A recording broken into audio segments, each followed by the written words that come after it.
এই 2026 সালের জেনারেশনটা আসলে হাসে বেশি কিন্তু সুখ কম। স্টোরিতে স্মাইল দেয় কিন্তু রাতে বালিশ ভিজায়। আমরা এমন একটা সময় বড় হচ্ছে যেখানে আমরা ভালো আছি এই মিথ্যা কথাটা সবচেয়ে বেশি বলা হয়।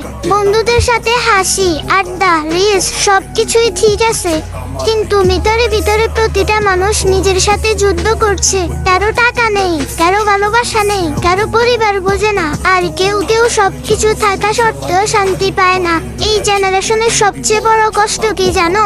আমরা কাউকে বলতে পারি না আমি ঠিক নেই, কারণ সবাই ভাবে আমরা শুধু নাটক করি। ভালোবাসা এখন এটা একটা গেম, যে বেশি কেয়ার করে সে বেশি ঠকে যায়।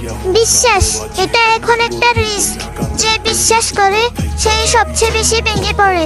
আর জীবন এটা এখন একটা দূর, যেখানে সবাই দৌড়াচ্ছে কিন্তু কেউ জানে না গন্তব্যটা কোথায়। তাই যদি তুমি এই ভিডিও দেখো আর মনে হয় এই কথাগুলো আমার জীবনের, তাহলে এক কাজ করো, আমাকে ফলো দাও, কারণ আমি তোমার সেই গল্পগুলো বলবো যেগুলো তুমি কাউকে বলতে পারো না। আর হ্যাঁ, মনে রেখো তুমি একা না, এই লড়াইটাতে আমরা সবাই একসাথে লড়ছি। এই লড়াই